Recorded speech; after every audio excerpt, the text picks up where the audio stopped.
ஒரு மிக்சிங் பவுல் ஒன்று எடுத்துக்கோங்க. அதில் 1 கப் அளவுக்கு வந்து கோதுமை மாவு எடுத்துக்கோங்க. நான் வந்து 1.5 கப் எடுத்துருக்குங்க. நீங்கள் வந்து உங்களுக்கு எந்த அளவுக்கு வேணுமோ நீங்கள் அந்த அளவுக்கு எடுத்துக்கோங்க.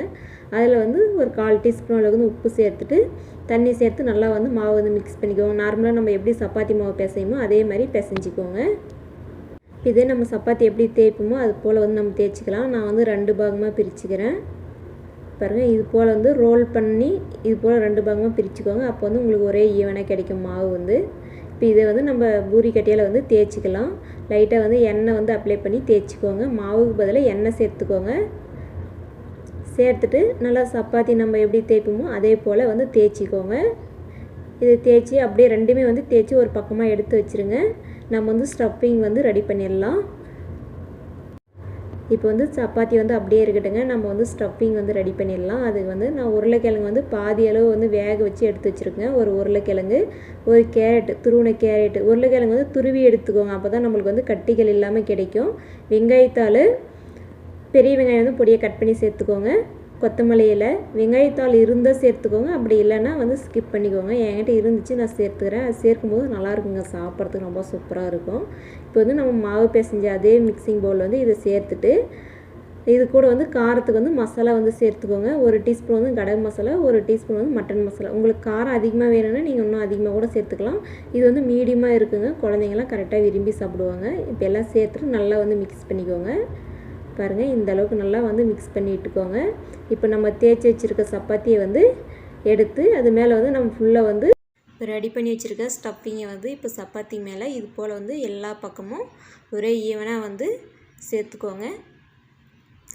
இது போல் சேர்த்துட்டு நம்ம வந்து ரோல் பண்ணி எடுத்து நம்ம வந்து கட் பண்ணிக்கலாங்க.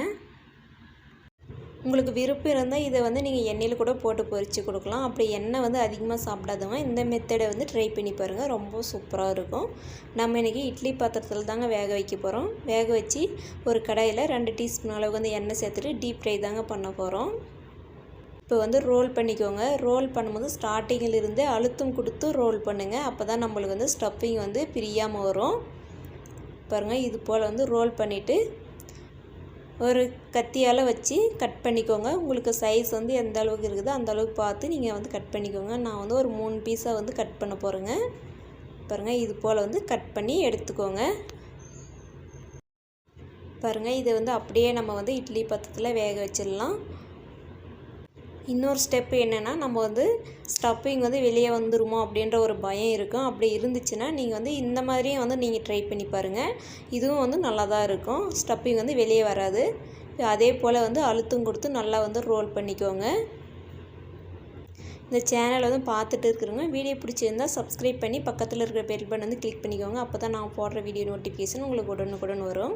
இப்போ வந்து இதையும் வந்து நான் 3 பீஸாக வந்து கட் பண்ணிக்கினேன். இப்போ வந்து சைடில் வந்து இது போல் வந்து ப்ரெஸ் பண்ணிக்கோங்க. அப்படி ப்ரெஸ் பண்ணும்போது வந்து மசாலா எதுவும் வெளியே வராது.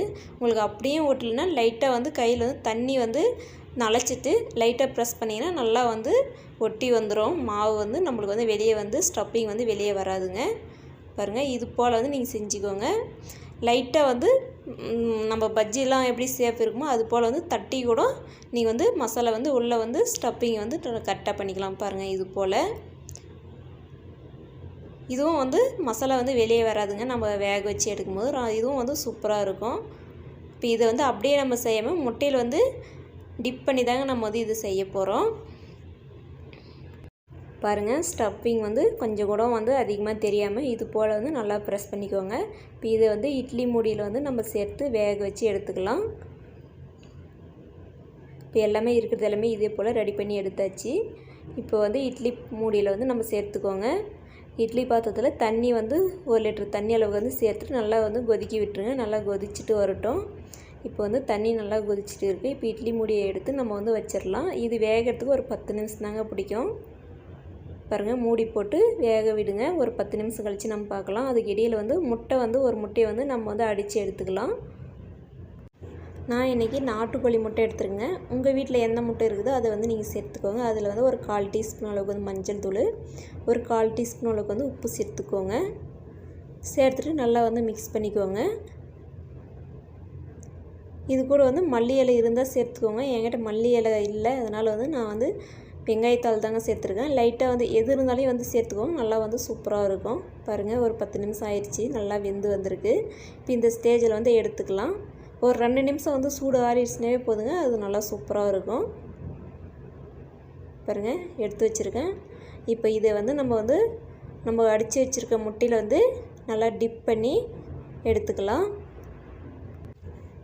இப்போ வந்து ஒரு கடாயில் வந்து ஒரு 2லேருந்து ஒரு 3 டீஸ்பூன் அளவுக்கு வந்து எண்ணெய் சேர்த்துக்கோங்க. எண்ணெய் நல்லா ஹீட் ஆகிட்டோம்.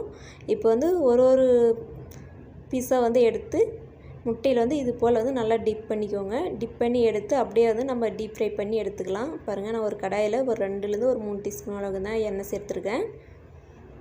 இதுக்கு வந்து அதிகமாக வந்து எண்ணெயே தேவையில்லைங்க. குழந்தைங்களுக்கு கொடுக்கறதுனால இது போல் வந்து நம்ம முட்டை சேர்த்து கொடுக்கலாம். குழந்தைங்க வந்து விரும்பி சாப்பிடுவாங்க. முட்டை பிடிக்காதவங்க இது அப்படியே வந்து சாப்பிட்லாம், அதுவும் இன்னும் சூப்பராக இருக்கும். இது சேர்த்துட்டு அடுப்பானல் வந்து மீடியமாக வச்சுக்கோங்க. ரொம்ப அதிகமாக வச்சிட்டிங்கன்னா தீஞ்ச மாதிரி ஆயிரும். சேர்த்துட்டு ஒரு நிமிஷம் கழித்து இது போல் வந்து திருப்பி விடுங்க. பாருங்கள், உங்களுக்கு பார்க்கும்போதே தெரியும், ரொம்ப சூப்பராக இருக்குங்க. சாப்பிட்றதுக்கு அவ்வளோ ஒரு டேஸ்ட்டாக இருக்குது. குழந்தைங்களாம் கண்டிப்பாக விரும்பி சாப்பிடுவாங்க. இது பார்த்திங்கன்னா 4 பக்கமும் வந்து நல்லா வேகிற மாதிரி இது போல் வந்து ஒரு 10 செகண்ட் வந்து இது போல் வந்து எண்ணெயில் வந்து நான் செய்கிற மாதிரி நீங்கள் செஞ்சிங்கன்னா நல்லா வந்து 4 பக்கமும் நல்லா வெந்து கிடைக்குங்க நம்மளுக்கு அந்த முட்டை வந்து. பாருங்கள், பார்க்கும்போது சூப்பராக இருக்குது. சூப்பரான ஒரு பிரேக்ஃபாஸ்ட்டோ அல்லது வந்து ஸ்நாக்ஸாவோ குழந்தைங்களுக்கு வந்து செஞ்சு கொடுங்க. கண்டிப்பாக விரும்பி சாப்பிடுவாங்க. எவ்வளோ பார்க்கும்போதே சூப்பராக இருக்குது பாருங்கள்.